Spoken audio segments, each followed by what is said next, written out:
Cannonball Adderley, whose real name was Julian Edwin Adderley, was born on September 15th, 1928 in Tampa, Florida. He grew up in a musical family with his father and both of his brothers playing musical instruments. He began playing saxophone when he was a teenager and quickly showed a talent for the instrument. In the early 1940s, Adderley moved to Tallahassee, Florida, where he attended Florida A&M University. He had joined the school's jazz band, which at the time was led by his brother, Nat Adderley, who played trumpet. The two brothers began playing together professionally after college, and they formed a successful band that played in nightclubs and other venues throughout the South.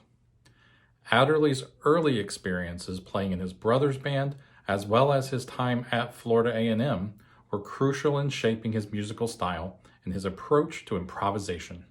He was heavily influenced by the bebop and the swing music of the time, and he had begun to develop a distinctive sound. Adderley became a prominent alto saxophonist who helped define the sound of jazz through the 1950s and 1960s. In 1955, he moved to New York City, where he became part of the thriving jazz scene. And it was during his time in New York that he began to record his own albums as a band leader. He quickly established himself in the bebop and the hard bop styles of jazz, and he played with many of the most famous musicians of the time, including Miles Davis, John Coltrane, and Art Blakey. In his first album, presenting Cannonball Adderley, it was released in 1955 on the Savoy label. However, it was on this day in jazz, March 10th, 1959, he recorded the album Somthin Else with a talented group of musicians that includes Davis, pianist Hank Jones, bassist Sam Jones, and Art Blakey on drums.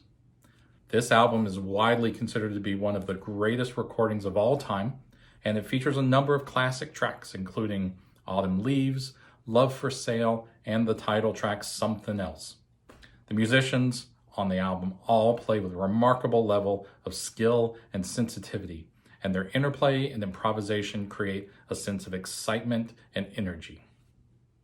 Adderley's saxophone playing on the album is particularly noteworthy, as he's able to blend the soulful bluesy aspects of his playing with a more sophisticated harmonic and melodic approach. And Davis's trumpet playing is also a highlight. He's able to bring a subtle and understated quality to his solos that perfectly complement the other musicians on the album.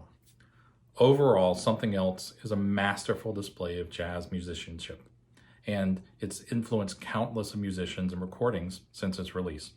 The album is a testament to the enduring power of jazz, and it remains an essential part of any jazz fan's collection. Throughout the 1960s, Adderley continued to record and perform with his own groups, and he became known for his soulful and bluesy approach to the saxophone.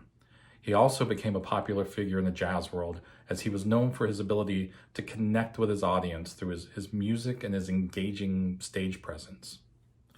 Unfortunately, Adderley's career was cut short when he died of a stroke in 1975 at the age of 46.